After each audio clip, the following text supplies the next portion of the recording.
దేవుని పరిశుద్ధ నామానికి స్తోత్రములు. చేరవచ్చిన మీ అందరికీ మన ప్రభువుని రక్షకుడైన యేసుక్రీస్తు నామములో వందనాలు. మరి యొక్క సాయంకాల ఆదివార ఆరాధనకి మీ అందరికీ ప్రభువైన యేసుక్రీస్తు నామములో ఆహ్వానాన్ని స్వాగతాన్ని తెలియజేస్తున్నాను. మరి దేవుని యొక్క వాక్యాన్ని చూసుకున్నాం. యోహాను సువార్త 1వ అధ్యాయము 17వ వచనాన్ని కొద్దిసేపు మనం ధ్యానం చేసుకున్నాం. యోహాను సువార్త ధర్మశాస్త్రము మోషే ద్వారా అనుగ్రహింపబడెను, కృపయు సత్యమును యేసుక్రీస్తు ద్వారా కలిగెను. మరి యోహాను భక్తుడు అంటే అపోస్తలుడైనటువంటి యోహాను, బాప్తిసం ఇచ్చే యోహానికి తేడా ఉంది, అపోస్తలుడైనటువంటి యోహానికి తేడా ఉంది. ఈ యొక్క పుస్తకాన్ని రాసిన వ్యక్తి అపోస్తలుడైనటువంటి యోహాను. ఆయన యేసుక్రీస్తు యొక్క పూర్వపు ఉనికి అంటే యేసయ్య భూలోకానికి నరావతారిగా రాకమునుపు ఆయన ఉన్నాడు అనే విషయాన్ని, అంటే యేసుక్రీస్తు యొక్క నిత్యత్వాన్ని తెలియజేస్తున్నాడు. కారణం ఏంటి? ఈ యొక్క యోహాను యేసయ్యని దేవుని కుమారుడుగా చూపెడుతున్నాడు, మనుష్య కుమారుడుగా కాక దేవుని కుమారుడుగా చూపెడుతున్నాడు. కాబట్టి యేసయ్య జీవితం అనేది ఎప్పుడు 2024 సంవత్సరాల క్రితం కాకుండా అంతకు ముందే యేసు ఉన్నాడు అనే విషయాన్ని తెలియజేస్తున్నాడు. ఒకవేళ 2024 సంవత్సరాల క్రితం అనుకోండి, అది కేవలం మనుషునికి మాత్రమే పరిమితం అవుతుంది. కానీ యేసయ్య ఆయన నిత్యుడు, ఆయన ప్రారంభం నుంచి ఉన్నాడు అనే విషయాన్ని తెలియచేయడానికే ఏమంటాడు? ఆది యందు వాక్యము నేను చెప్తాడు కదా. అయితే ఇక్కడ దేవుని యొక్క వాక్యములో మనం చాలా జాగ్రత్తగా గమనించినట్లయితే ఇద్దరి మధ్య ఉన్నటువంటి భేదాన్ని తెలియజేస్తున్నారు కదా. ఎవరు వారిద్దరు? మోషే ఏమిచ్చాడు? ధర్మశాస్త్రం ఇచ్చాడు కదా. మోషే యూదులకు ఏం చేస్తాడంటే సినాయి పర్వతం మీద ధర్మశాస్త్రం ఇచ్చాడు. ఆ మోషే ద్వారా ధర్మశాస్త్రం అనుగ్రహించబడ్డది. జాగ్రత్తగా గమనించండి. అయితే మరి ఇక్కడ యేసయ్య వచ్చాడు, వీరందరినీ కూడా సత్యములోకి నడిపించినప్పుడు యేసయ్య ద్వారా ఏమి కలిగిందని చెప్తున్నాడంటే కృపయు సత్యము యేసుక్రీస్తు ద్వారా కలిగింది. మరి ఈయన మాటలు అంతకుముందు చెప్పాను కదా, యోహాను మాటలన్నీ కూడా విలక్షణంగా ఉంటాయి, భిన్నంగా ఉంటాయి, ప్రత్యేకంగా ఉంటాయి. ముగ్గురు మాట్లాడినట్టు ముగ్గురు సేవకులు మాట్లాడు, ముగ్గురు స్వార్థికులు మాట్లాడు. ఎందుకంటే వారు చెప్పని విషయాలు ఈయన చెప్తాడు. ఆ విషయాల్లో భాగంగా ఏమని చెప్తున్నాడంటే ఈయన అన్ని విషయాల్లో ప్రత్యేకమైన వాడే. ఈయన రాతలు ప్రత్యేకంగా ఉంటాయి కదా. వాళ్ళు రాయింది ఈయన రాస్తాడు. వాళ్ళు ఎక్కడ కూడా 7 అనే సంఖ్యకి ఎక్కడ కూడా వాళ్ళు ప్రాధాన్యత ఇవ్వరు. మరి యోహాను సువార్తలో, ప్రకటన గ్రంథంలోనే కాదు, యోహాను సువార్తలో కూడా 7 అనేటువంటి సంఖ్యకి ఆయన ప్రత్యేకత ఇచ్చినట్లు దేవుని యొక్క వాక్యంలో మనం చూస్తాం కదా. అక్కడ మరి మిగతా సువార్తల్లో సమరయ స్త్రీ గురించి ఉందా? లేదు కదా. మిగతా సువార్తల్లో ఇంకా కొంతమంది గురించి లేవు. అవన్నీ కూడా లేని వాటిని ఈయన చక్కగా తన పుస్తకంలో చాలా చక్కగా రాస్తాడు, చాలా చక్కగా పొందుపరుస్తాడు. అయితే ఇప్పుడు ఏమంటున్నాడంటే ఈయన ఇంకో విషయం నేను చెప్పాను కదా అంతకుముందు, మరి మీకు గుర్తుందో లేదో కానీ ఈయన ఎంత ప్రత్యేకమైన వాడంటే యేసయ్యని శిలువ మరణం దాకా వెంబడించినటువంటి వ్యక్తి. అంతకుముందు చెప్పాను కదా మీకు. ఏం చెప్పాను? ఏంటంటే ఈయన మాటలవాడు కాదు, చేతలవాడు కదా. మౌనంగా ఉంటాడు. పేతురు మాట్లాడుతూ ఉంటాడు, పేతురు తొందరపడుతూ ఉంటాడు. ఈయన తొందరపడ్డు, ఒకసారి తొందరపడ్డాడు. ఎప్పుడు తొందరపడ్డాడంటే ఒకసారి సమరయ పట్టణానికి వెళ్ళినప్పుడు, యేసయ్య ఈ సమరయ పట్టణం మీదకి అగ్ని కురిపించని అనలం యుద్ధం అంటారు. అప్పుడు తొందరపడ్డారు. అప్పుడే యేసయ్య వీరికి ఏం పెట్టారు తెలుసా? ఉరిమెడి వారు అని పేరు పెట్టారు. ఆ తర్వాత మనం గమనించినట్లయితే ఎక్కువగా ఎక్కడ తొందరపడ్డట్టు లేదు. మౌనంగా యేసయ్య ప్రక్కనే ఉంటూ అన్ని విషయాలు గమనిస్తూ ఉన్నటువంటి వాడు. ఆయన ఇక్కడ రాస్తూ ధర్మశాస్త్రము ఎవరి ద్వారా ఇవ్వబడ్డది? మోషే ద్వారా. కృపయు సత్యము ఎవరిలో ఉందంటే యేసయ్యలో ఉంది. అంటే ఈ రెండు ఒక వ్యక్తిలో ఉండటం అనేది చాలా అరుదు కదా. ఒక వ్యక్తిలో ఉంటే కోపం ఉంటుంది బాగా, మరొక వ్యక్తిలో ఉంటుంది క్షమాపణ ఉంటుంది. రెండు కలిసి ఉంటాము. It's rare combination. చాలా అరుదైనటువంటి ఇది సమ్మేళనం, చాలా అరుదుగా ఉంటుంది. కానీ ఈ రెండు ఎవరిలో ఉన్నవని చూపిస్తున్నా అంటే యేసయ్యలో ఉన్నట్లు మనం చూపిస్తున్నాడు. అంతకుముందు మరి మీకు ఎంతమంది గుర్తుందో లేదు కానీ 2022లోనే 23లోనే మనం గుడివాడ వెళ్ళినప్పుడు ఒకసారి ఈ వాక్యం చెప్పారు. రైట్, బాగా తుఫాన్ వచ్చింది. 22 మనం 23 వెళ్ళింది మీటింగ్కి పృథ్వీ వాళ్ళు చెప్పారు. ఎంతమంది ఇట్లా తుఫాను, ఫుల్ తుఫాను, అసలు ఆ రోజు మీటింగ్ జరుగుతుందని కూడా మనం అనుకోలే. కానీ ఆ పాస్టర్ గారి ఆ యొక్క దాన్ని మాత్రం మెచ్చుకోవాలి. ఎందుకంటే ఆయన ముందు మనందరి కోసమని పెద్ద ఇది బుక్ చేశాడు, ఫంక్షన్ హాల్ బుక్ చేశాడు. మొత్తం కరెంట్ అంతా పోయింది, గుడివాడ మొత్తం కరెంట్ పోయింది, ఎక్కడ లేదు. అయినప్పటికీ ఆయన పట్టుదల మీటింగ్ పెట్టాలి. పాస్టర్ గారు వచ్చాడు, ముందు మాట ఇచ్చాడు, మేము పాస్టర్ గారికి మాట ఇచ్చాము, పెట్టాలని ఏం చేశాడంటే చివరికి వాళ్ళ విశ్వాసుల అపార్ట్మెంట్లో ఏర్పాటు చేశారు. అప్పుడు యేసుక్రీస్తు కృపా సత్యాన్ని గురించి మాట్లాడాడు. రైట్, అయితే ఈ రోజున అదే అంశం కానీ మనం లేఖనం వేరే తీసుకుందాం. ఆ రోజు కుష్ఠరోగి గురించి మాట్లాడాను. మరి ఈ రోజు కృపా సత్యాన్ని యేసయ్య ఒక స్త్రీ విషయంలో కనబరిచినట్లు మనం చూస్తాం కదా. ఇదే యోహాను సువార్తకి వస్తాం. ఇదే యోహాను సువార్త 8వ అధ్యాయానికి మనం వస్తాం. యోహాను సువార్త 8వ అధ్యాయం. ఈ 8వ అధ్యాయంలో ఉన్నటువంటి ఇదిగో ఈ యొక్క సంభవాన్ని మిగతా సువార్తికులు రాయల, మిగతా వారు రాయల. ఏంటి ఈ యొక్క 8వ అధ్యాయంలో ఉన్నటువంటిది మనం గమనించినట్లయితే కొంతమంది కొన్ని ప్రతుల్లో ఈ యొక్క 8వ అధ్యాయము మొదటి నుంచి 11 వచనాల వరకు ఉన్నటువంటిది లేదు. కానీ ఇక్కడ జాగ్రత్త గమనించినట్లయితే యేసయ్యలో కృపా సత్యం ఎలా ఉందో ఒకసారి మనం జాగ్రత్తగా గమనిస్తాం. ఇక్కడ వాక్యం మనం గమనించినట్లయితే యేసయ్య భూలోకంలో సంచరిస్తున్నటువంటి కాలంలో జరిగినటువంటి ఒక సంఘటన ఏంటి?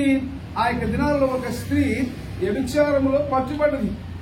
వ్యభిచారములో పట్టుబడ్డప్పుడు ఏం చేస్తారంటే వారందరూ కూడా, నేను చాలాసార్లు మీకు చెప్పాను, యూదా సమాజం అనేది పురుషాధిక్య సమాజం. స్త్రీని చాలా చిన్న చూపు చూస్తారు, స్త్రీకి విలువ లేదు. ఎంత చిన్న చూపు అంటే ఒకవేళ యాజకుడు అంటే నాలాంటి పాస్టర్ గారు భార్యతో బయటకు వెళ్ళాడు అనుకోండి, భార్యతో బయటకు వెళ్ళినప్పుడు కనీసం భార్యతో కూడా మాట్లాడు. ఏమైనా మాట్లాడంటే పబ్లిక్ లో మాట్లాడు, బహిరంగంగా మాట్లాడు, ఎక్కడ ఇంట్లో మాట్లాడుకోవాల్సింది. మరి అంత చిన్న చూపు, అంత చులకన అలాంటి ఒక స్త్రీ ఇక్కడ వ్యభిచారంలో పట్టుబడ్డప్పుడు ఇవన్నీ కూడా చాలాసార్లు ఈ పరిసయ్యులు, సద్దూకయ్యులు వీరందరూ ఉన్నారు కదా, 5 రకాల గుంపులు ఉన్నారు కదా. ఎవరో చెప్పండి? పరిసయ్యులు, సద్దూకయ్యులు, జలోతీయులు, శాస్త్రులు, తర్వాత హేరోదీయులని, హెస్సేనీయులని వీళ్ళందరూ ఉన్నారు, గుంపులు ఉన్నారు. ఒక్కొక్కరు అక్కడ నమ్ముతారు. వీళ్ళు యేసయ్యని వెంబడిస్తున్నారు, యేసయ్య వెంట వెళుతున్నారు, యేసయ్య ఎక్కడికి వెళ్తే అక్కడికి వెళుతున్నారు. ఎందుకు వెళ్తున్నారు చెప్పండి? యేసయ్యలతో పట్టుకుందామని వెళ్తున్నారు కదా. యేసయ్య మాటల ద్వారా మనము ఆయన మాటలు విని, పరలోక సంగతులు విని మన జీవితాలు మార్చుకుందాము అనేటువంటి సదుద్దేశంతో, సద్భావనతో వెళ్ళటలా. వాళ్ళు ఎందుకు వెళ్తున్నారు తెలుసా? యేసయ్య ఎక్కడ దొరుకుతారో చూస్తాం, పట్టుకుందాం. యేసయ్యని పట్టుకోవడం వల్ల అవుతుంది చెప్పండి? ఆయన ధర్మశాస్త్రములో ఏంటంటే పారంగతుడు. 12 సంవత్సరాల వయసులోనే ఆయన ఈ యొక్క ధర్మశాస్త్రాన్ని బోధిస్తున్నప్పుడు ఆయన ప్రజ్ఞకు, ఆయన ఇచ్చిన ప్రత్యుత్తరాలకి వాళ్ళందరూ విస్మయం ఉంది అని మాట్లాడుతున్నారు. లోకాసువార్త 2వ అధ్యాయం. 12 సంవత్సరాల వయసులోనే. 12 సంవత్సరాల వయసులో మీకు ఆదికాండం తర్వాత ఏముంటుందో కూడా మనకు తెలిసి ఉంటుంది బహుశా, ఎవరైనా చెప్తుంది. కానీ వాళ్ళు 12 సంవత్సరాల చిన్న వయసులోనే ఆ పంచకాండాలు వాళ్ళు క్షుణ్ణంగా నేర్చుకోవాలి. అది ఒక కట్టడ, అది ఒక నియమం. మరి చూడండి మనం ఎంత ఎదిగాము. ఇప్పటికీ మనం బైబిల్లో 66 పుస్తకాలు చెప్పగలమా? సరే వరుసలో ప్రక్కన పెట్టండి, 66 పుస్తకాలు మనం చెప్పగలమా? ఎప్పుడు చెప్పగలము? బైబిల్ చదివినట్టుగా. మరి అలాంటి యేసయ్యకి వీళ్ళు పరీక్ష పెడతానికి ప్రయత్నం చేస్తున్నారు. యేసయ్య అంత తేలిగ్గా దొరికితే ఆయన దేవుడు ఎలా అవుతాడు? ధర్మశాస్త్రము ఆయన మనసు నిండా ధర్మశాస్త్రం ఉన్నది, ఆయన బుర్ర నిండా ధర్మశాస్త్రం ఉన్నది, నేర్చుకున్నాడు బాగా, ధర్మశాస్త్రం నెరవేర్చడానికి వచ్చాడు. ఆయన్ని పరీక్షించడానికి వీళ్ళు ఏం చేస్తారంటే ఒక స్త్రీని, వ్యభిచారంలో పట్టుబడ్డ స్త్రీని తీసుకొచ్చి యేసయ్యకి బోధిస్తున్నారు. ఏమంటున్నారు చూడండి, ఏమంటున్నారు, అయ్యా ఇదిగో ఈ 4వ వచనం, బోధకుడా ఈ స్త్రీ వ్యభిచారం చేయుచుండగా పట్టబడెను, అటు వారిని రాళ్ళు రూపి చెప్పవలని ధర్మశాస్త్రంలో మోషే మనకు ఆజ్ఞాపించాను కదా, అయినను నీవేమి చెప్పుచున్నావని ఆయన అడిగింది. వాళ్ళకి తెలుసు కదా, మళ్ళీ అడగటం చెప్పండి. ఇప్పుడు మోషే ధర్మశాస్త్రం వాళ్ళకి తెలుసు, తెలిసినప్పుడు యేసు దగ్గరికి వచ్చి ఏం చేయాలని అడగటం ఎందుకు? అక్కడ అదే ఉంది కదా, ఏమని చూడండి, అట్టి వారిని రాళ్ళు రూపి చంపాలని ధర్మశాస్త్రంలో మోషే మనకు ఆజ్ఞాపించింది కదా అని వాళ్ళే చెప్తున్నారు. వాళ్ళే చెప్తూ మళ్ళీ ఏమంటున్నారంటే ఏం చేయాలంటున్నారు. అందుకని కింద ఉంచండి, ఆయన మీద నేరం మోపమని ఆయన శోధించచ్చు ఎలాగని అడిగిరి. ఎందుకు అడిగారు? మంచి ఉద్దేశంతో అడిగారా? మంచి ఉద్దేశం కాదు, ఎట్లన్నా ఆయన మీద నేరం మోపాలి, ఎట్లా ఈయన మెస్సయ్య కాదు, ఈయన ధర్మశాస్త్రాన్ని ఉల్లంఘిస్తున్నాడు, ధర్మశాస్త్రాన్ని నెరవేర్చడానికి వచ్చినటువంటి మెస్సయ్య ధర్మశాస్త్రాన్ని ఉల్లంఘిస్తున్నాడు అని అతని మీద, యేసయ్య మీద ఏదో ఒక నేరం మోపి, ఏదో ఒక తప్పు మోపి ఏంటి తెలుసా, యేసయ్యని సిలువకు అప్పగించాలి. అలా ఎన్ని నేరం మోపినా యేసయ్య గడియ రాకముందు ఎవరు కూడా ఏమి చేయలేదు. అందుకని యోహాను సువార్తలో ఆయన గడియ ఇంకనూ రాలేదు, హిస్ ఔరా హ్యాస్ నాట్ కమ్. ఔరా అంటే హిస్ అవర్, ఆయన గడి ఇంకనూ రాలేదు కనుక ఆయన ఎవరు కూడా ఏమి చేయలేకపోయారు. ఆయన గడియ వచ్చినప్పుడు మాత్రమే ఆయన్ని సిలువకు అప్పగించగలరు. అయితే ఇక్కడ మరి కృప ఏంటి, వచ్చారు, వచ్చిన వాళ్ళందరూ ఇక ఎదురు వస్తున్నారు. మరి యేసయ్య కొరకు ఎదురు వస్తుంది చెప్పండి. ధర్మశాస్త్రం చేసినప్పుడు రాళ్ళు తీసుకున్న యేసుగా ఎలా కదా చెప్పండి, వాళ్ళే చెప్పారు. సరే యేసయ్య అడిగారు కాబట్టి యేసయ్య మాట ఏమో తెలుసా, మీలో పాపం లేనివాడు మొదట రాయి వేయమని అడిగారు కాబట్టి చెప్పాలి కదా, చెప్పాడు. చెప్పినప్పుడు వాళ్ళు అందరూ యేసయ్య ఆ మాట చెప్పి ఏదో రాసుకుంటూ ఉన్నాడు. ఏమి రాస్తున్నాడు అనేది ఊహాజనితం, రైట్? ఏమి రాస్తున్నాడని మనకు తెలియదు, కానీ ఏదో రాసుకుంటూ ఉన్న తర్వాత కొద్దిసేపటి తర్వాత తలెత్తి చూస్తే ఏమైంది, ఎవరు కూడా లేరు, ఒక్కలు కూడా లేరు, ఒక్కలు కూడా లేరు. ఎందుకు తెలుసా? ఎందుకంటే అక్కడ ఉన్నటువంటి తేడా, అక్కడ ఉన్నటువంటి ఈమె మీద నేరారోపణ చేసిన పురుషులకి, పాపములో పట్టుబడ్డ ఈమెకు ఉన్నటువంటి తేడా ఏంటంటే ఈమె దొరికింది, వాళ్ళు దొరకలేదు. మనకు తెలుగులో నానుడు ఉంది కదా, దొరికితే దొంగ, దొరకపోతే దొంగ, దొరికితే దొంగ.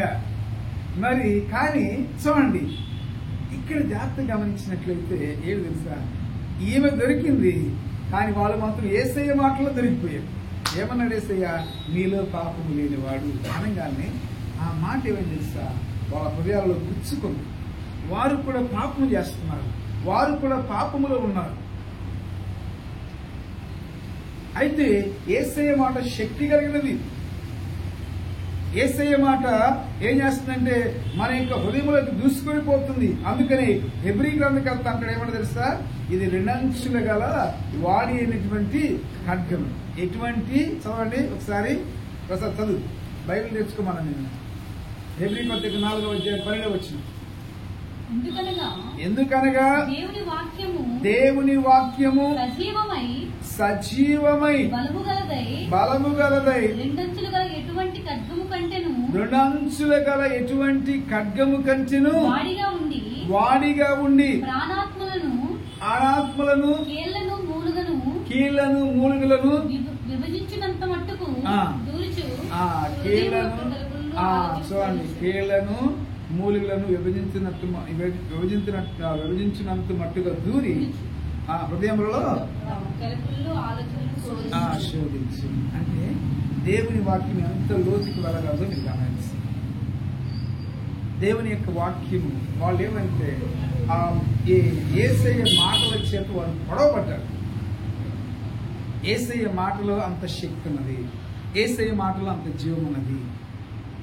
అందుకని వాళ్ళు ఏం చేస్తారంటే ఆయన ఎటు రాసుకుంటున్నాడు కదా, ఏమో దొరికింది, రైట్? కానీ మనం యేసయ్య మాటలో దొరికిపోయాము. యేసయ్య మీలో పాపము లేని వాడు అనగానే మనలో పాపం ఉంది కదా, మనకు కాకపోతే మనం దొరకలేదు. తలంపు ద్వారా మనం పాపం చేస్తూ ఉండవచ్చు, ఆలోచన ద్వారా పాపం చేస్తూ ఉండవచ్చు, చూపు ద్వారా పాపం వాళ్ళు వచ్చిన వాళ్ళు వాళ్ళ పాపాలు వారికి దేవుడు గుర్తు చేసేలోపు నల్లగా రాళ్ళు కింద పడేశాడు. ఏం చేశాడు? ఒకరి తర్వాత ఒకరు సార్. అప్పుడు యేసయ్య ఒక్కసారి కరుణెత్తి చూచి ఇక్కడ కృపను మనం చూస్తున్నాం. ఏమంటారు తెలుసా? యేసయ్య కృప సత్యములు కలిగిన యేసయ్య అంటాడు. ఏమంటాడు తెలుసా? ఆ స్త్రీ మధ్య నిలబడిన యేసు తల ఎత్తి చూచి, అమ్మా వారెక్కడున్నారు, ఎవరు నీకు శిక్ష విధింపలేదా అని అడిగినప్పుడు ఆమె లేదు ప్రభువా అని. అందుకు యేసు నేను నీకు శిక్ష విధింపను. మరి ఇక్కడ కృప ఏంటి చెప్పండి? కృప ఏంటి తెలుసా? ఏంటి కృప? కృప ఏంటంటే వ్యభిచారములో పట్టుబడ్డటువంటి ఒక స్త్రీని అమ్మా అని సంబోధించారు కదా. ఆ మాట తనకి ఏం కలిగింది తెలుసా? ఏం కలిగించింది? ఊరట. నీ ధర్మశాస్త్రము నా ప్రాణమును తెప్పరలెచ్చేయును. యేసయ్య మాట ఒకవేళ కూడా ఇంకా యేసయ్య చూడండి, యేసయ్య కూడా పడవచ్చు కాకిలాగా. వాళ్ళందరూ కాకులాగా పొడుచుంటారు ఆమె ఖచ్చితంగా, రైట్? ఒకవేళ మనం ఏమన్నా మనలో తప్పున్నా కానీ ఎదుటి వాళ్ళు తప్పు జరిగితే ఏం చేస్తారంటే మనకి తెలియని పదాలు కూడా తెచ్చుకొని వాళ్ళని మనం అంటూ ఉంటాం. అది ఇదే అని ఉంటారు. బహుశా ఈమె కులట, వేశ్య అయ్యి అని ఇష్టానుసారంగా మాట్లాడుంటారు. మరి ఆ మాటలతో ఖచ్చితంగా ఆమె కృంగిపోయి ఉంటుంది. ఇక తన మనసులో ఇక్కడ రాయబడలేదు, తన మనసులో అనుకుని ఉండొచ్చు, వాళ్ళంటే పాపం చేశారు, వాళ్ళంటే తప్పు చేశారు, యేసయ్య మాటలో పట్టుబడ్డారు, నాకులాగా పట్టుబడకపోయినా కానీ యేసయ్య మాటలో పట్టుబడి వాళ్ళు వెళ్ళిపోయారు, మరి ఈయనలో తప్పులేదే. ఇక్కడే అంటాడు ఈ అధ్యాయంలో. చూడండి, ఈ అధ్యాయంలో యేసయ్య కొన్ని మాటను ఒకసారి చదవండి. 8వ అధ్యాయం 46వ వచనం. నా యందు పాపమున్నదని నీలో ఎవడు స్థాపించును కదా. ఆయనలో పాపం ఉందని ఎవ్వరూ చెప్పలేదు. ఆయన పరిశుద్ధుడు, ఆయన పాపరహితుడు. మరి ఆమె అనుకుంటూ వచ్చేది, వాళ్ళు వెళ్ళిపోయి ఈయన ఇస్తే నా పరిస్థితి ఏంటి, ఈయన రాయబట్టుకుంటే నా పరిస్థితి ఏంటి. కానీ యేసయ్య రాయబట్టుకున్నాడు. యేసయ్య ఏం చేశాడు? తన మాట చేత, తన సంబోధన చేత, ఆ మాట తెప్పరల చేసేటువంటి మాట, ప్రాణమును తెప్పరల చేసేటువంటి మాట, జీవం ఇచ్చేటువంటి మాట, ఆదరణ ఇచ్చేటువంటి మాట అమ్మ అనగానే ఇక ఆమెకి ఏం కలిగింది తెలుసా? ఊరట కలిగింది. ఖచ్చితంగా ఈయన వల్ల నాకు మేలు జరుగుద్ది. అమ్మ అనేది కృప. నేనేనంతే, ఏమైనా తప్పు చేస్తే పాత అన్నీ కూడా తీయచ్చు, నేను పాత అన్నీ తవ్వచ్చు. అలాంటి వాడు, ఇలాంటి వాడు, అలాంటి అమ్మాయి, ఇలాంటి అమ్మాయిని ఎందుకు?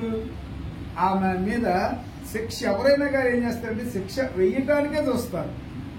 కానీ యేసయ్య జాగ్రత్తగా గమనించండి, ఆయన సంబోధనలో ఏం కనపడుతుంది తెలుసా? కృప.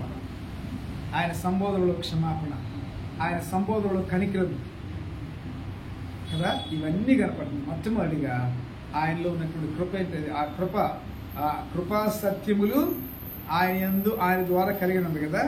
ఆ కృపలో భాగం ఏంటంటే ఆయన మాటే, రైట్? ఆయన మాటలో కృపను, దయగల మాట, కృపగల మాట. అమ్మాని సంబోధించడానికి, సంబోధించబట్టానికి, అమ్మాని పిలవబట్టడానికి ఈయనకు అర్హత లేదు. కానీ ఏం చేస్తే తెలుసా? అర్హత ఇచ్చారు. కృప అంటే అర్థం ఏంటి? అర్హత లేని వారికి అర్హత కలగజేయటమే కృప కదా. యోగ్యత లేని వారికి అది తీసుకోవడానికి యోగ్యత, అర్హత లేని వారికి యోగ్యతని కల్పించడమే కృప.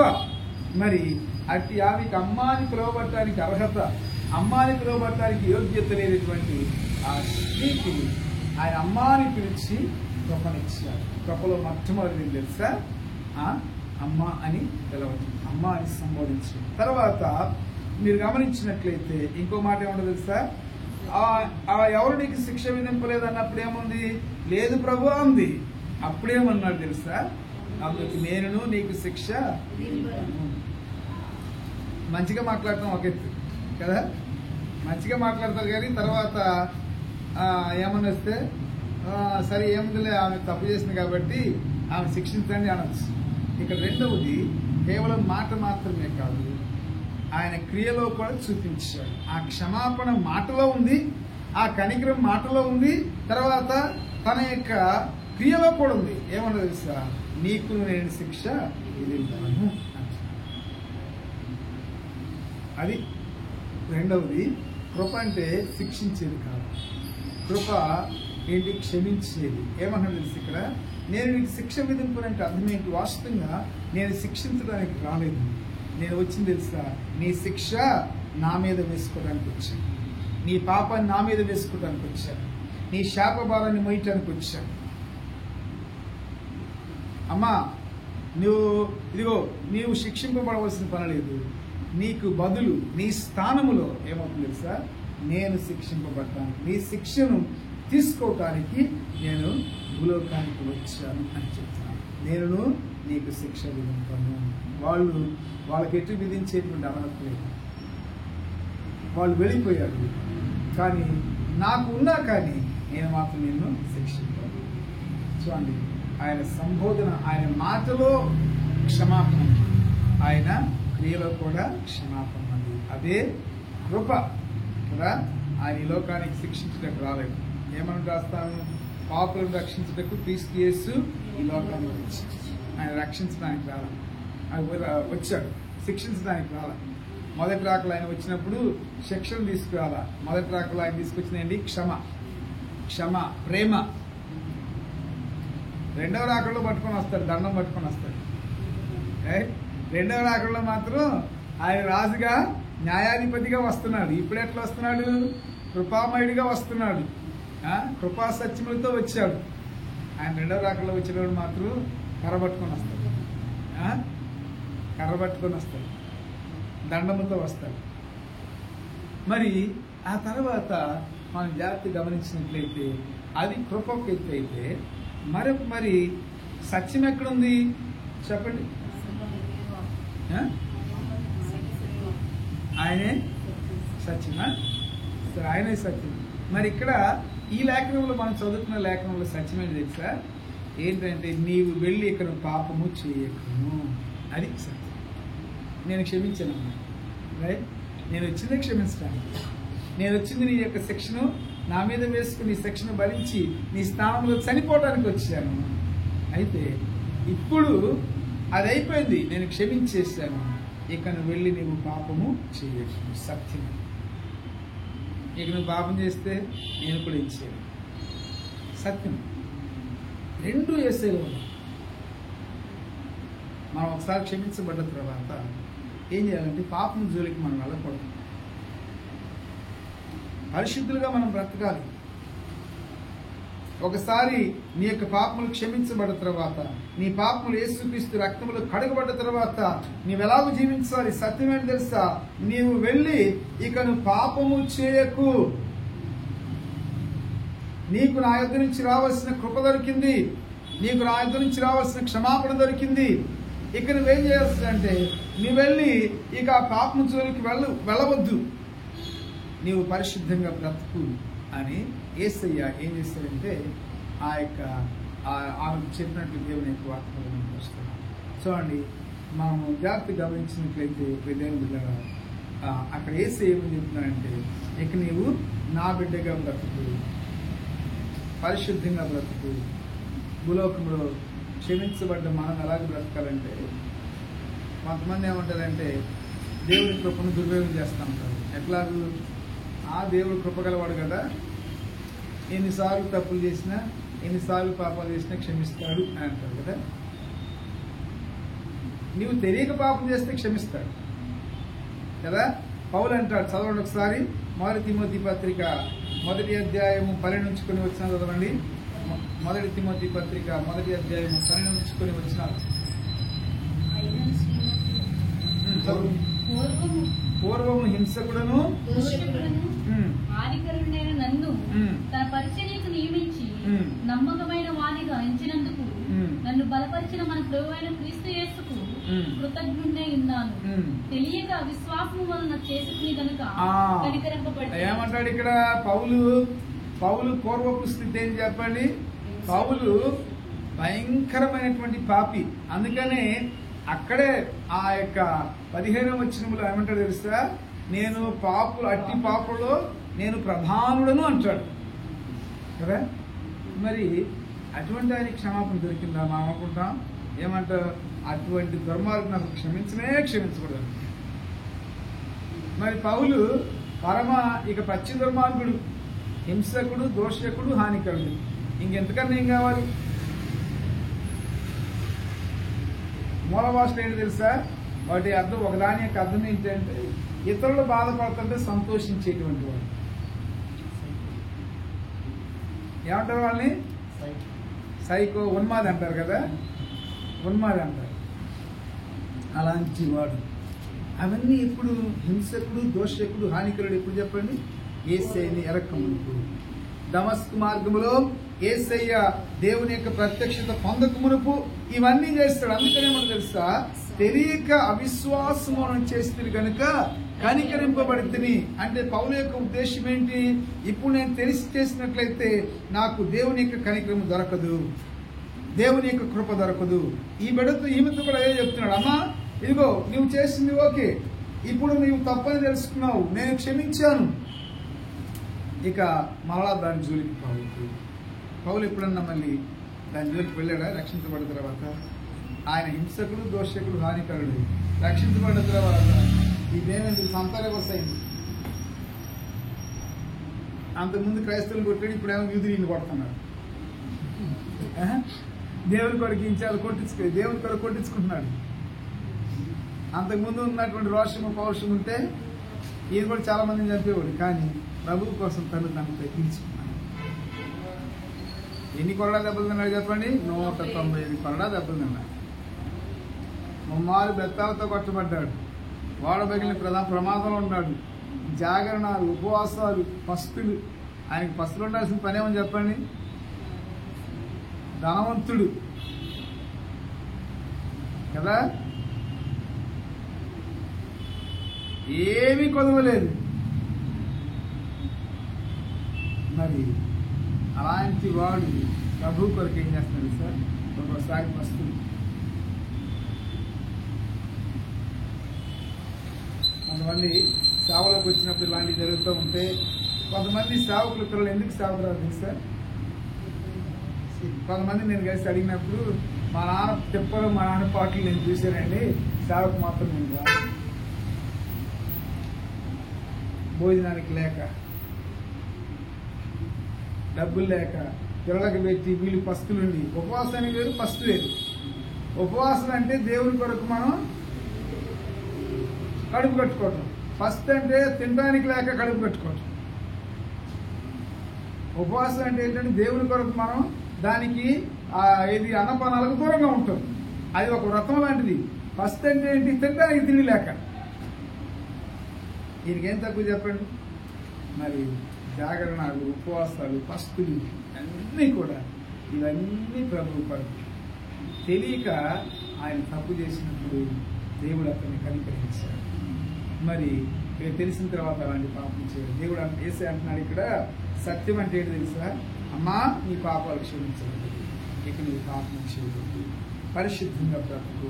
ఇదిగో ఆ వ్యభిచారమైనటువంటి ఆ యొక్క వృత్తికి కానీ, ఆ యొక్క దుశ్చర్యకు కానీ నువ్వు వెళ్ళవద్దు, నువ్వు పరిశుద్ధంగా బ్రతుకు, నీ పాత జీవితాన్ని విడిచిపెట్టు, నీవు నూతనంగా ఉండాలి అంటున్నాడు. చూడండి, ఎఫెసీ పత్రికలో పౌలు అనేటువంటి ఒక మాట మనం జ్ఞాపకం చేసుకుని మనం ముందుకు వెళదాం. ఎఫెసీ పత్రిక 4వ అధ్యాయము 22-23 వచ్చిన చదవండి. కావున మునుపటి ప్రవర్తన విషయంలోనైతే మోసకరమైన దురాశ వలన చెడిపోవు మీ ప్రాచీన స్వభావం వదులుకొని మీ చిత్తవృత్తి యందు నూతన పరచబడిన వారై నీతియు యథార్థమైన భక్తియు గలవారై దేవుని పోలికగా సృష్టింపబడిన. చూడండి, పైన ఏమంటున్నాడు? మీ ప్రాచీన స్వభావాన్ని మీరు వదులుకోవాలి. క్రింద ఏమనుంది? క్రింద దానికి ఫుట్నోట్ ఏమన్నా చూడండి, 3 ప్రాచీన పురుషుడు అంటే అంతకుముందు కొంతమంది ఉంటారు కదా, కొంతమంది కూడా రక్షించబడిన తర్వాత ఏదన్నా వచ్చిందనుకోండి, నేను ఒక్కసారి వెనక్కి వెళితే ఎవరు వెళ్ళమన్నా నేను వెనక్కి, ఏసై నమ్ముకున్న తర్వాత నువ్వు వెనక్కి వెళ్ళమని నేను ఏసై ఇప్పించింది, ఏసై తన రక్తంతో గడిగింది. కొంతమంది సేవకులు కూడా అంటూ ఉంటారు, నేను ఒక్కసారి బైబిల్ పక్కన పెట్టాను అనుకోండి, నువ్వు బైబిల్ పక్కన పెట్టి నిన్నెవరు గౌరవిస్తారు, నీకేం విలువ ఉంది?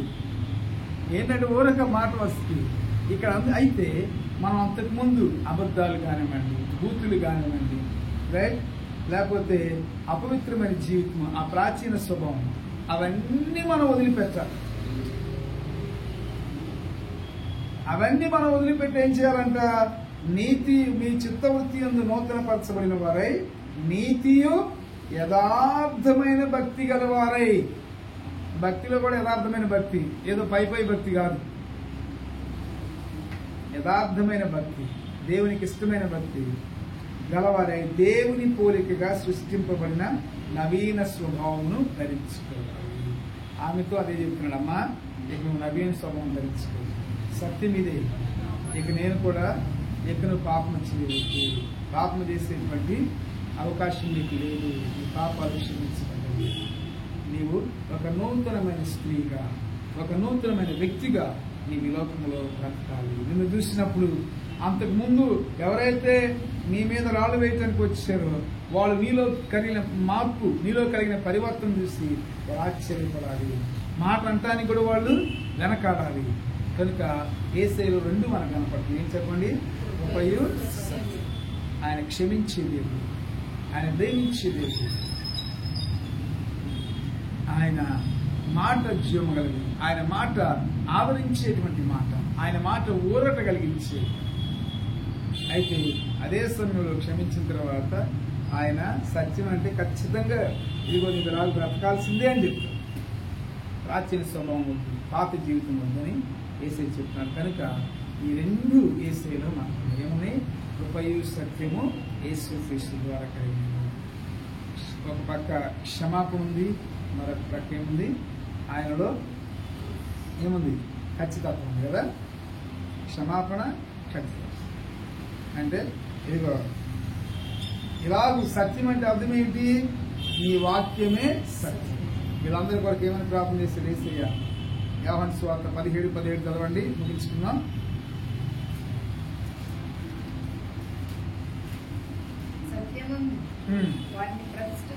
సత్యమందు వాడిని ప్రతిష్ఠ చేయము, నీ వాక్యమే సత్యము. ఏంటంటే దేంట్లో ప్రతిష్ఠించాలి? వాక్యములో ప్రతిష్ఠించబడాలి. మనందరము కూడా వాక్యము కొరకు ప్రత్యేకించబడాలి, వాక్యములో నాటబడాలి, వాక్యములో మనం ఎదగాలి, లోకములో కాదు. నీ వాక్యమే సత్యం. అయ్యా, వారి కొరకు యేసయ్య చేసిన ప్రార్థన తెలుసా? వీరిని నీ వాక్యమందు ప్రతిష్ఠించు, నీ వాక్యములో నాటు, నీ వాక్యము కొరకు ప్రత్యేకపరచు అని యేసయ్య ప్రార్థన చేశాడు. కనుక ఈ దేవుని బిడ్డలారా హ్యాపీగా గమనించండి, ఆయన క్షమించే దేవుడు.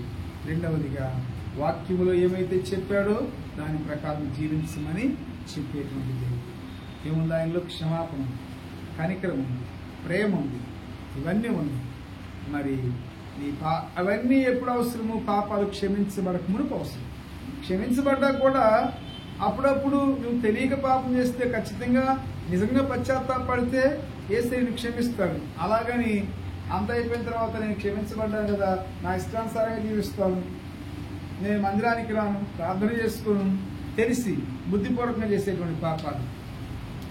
బుద్ధిపూర్వకంగా పాపాలు చేస్తే ఏమన్నదంటే దానికి బలి ఉండదు. ఈ మాట కూడా చూపించి నేను ముగిస్తా. ఎబ్రీ పత్రికలో చూడండి ఒకసారి. బుద్ధిపూర్వకంగా అంటే అర్థం ఏంటి? తెలిసి, మనం రక్షించబడ్డామని తెలిసి కూడా, మనం యేసయ్య రక్తం చేత కడగబడ్డామని తెలిసి కూడా, యేసుక్రీస్తు బిడ్డలమని మనం తెలిసి కూడా మనము పాపము చేసినప్పుడు ఏమవుతుందంటే, ఏమవుతుందో దేవుని యొక్క వాక్యములో మనం చూస్తాము. హెబ్రీ పత్రిక 10:26 మనము సత్యమును గూర్చి అనుభవ జ్ఞానం పొందిన తర్వాత అంటే అర్థం ఏంటి? రక్షింపబడి దేవుని యొక్క వాక్యములు ఎదుగుచ్చు, రైట్, దేవుని యొక్క ప్రేమలో ఎదుగుచ్చు, అనుభవ జ్ఞానం పొందిన తర్వాత బుద్ధిపూర్వకముగా పాపము చేసిన పాపములకి ఇక బలి ఉండదు. కానీ న్యాయమైన తీర్పునకు భయముతో ఎదురుచూచుటయు విరోధులను దహింపబో తీక్షణమైన అగ్నియు ఇకను ఉండును కదా. ఇది ఎవరికి చెప్పండి? తెలియజేసిన వాళ్ళు కాదు, తెలియజేసిన వాళ్ళు అంటారు కొంతమంది. ఈ ఒకసారికి వెళ్ళా, కొంతమంది ఏమంటారు తెలుసా, తాగకూడదని తెలిసి కూడా ఈ ఒకసారి తాగుతారు. తెలిసిగా తాగకూడదండి, లేకపోతే తిట్టకూడదని తెలుసుగా, బూతులు తిట్టకూడదని తెలుసుగా, దేవుని మందిరానికి రాకూడదని మానకూడదని తెలుసుగా. ఈ ఒకసారి అలాంటివి ఈ ఒకసారి ఎన్ని అవుతాయో అంటే అర్థం ఏంటి?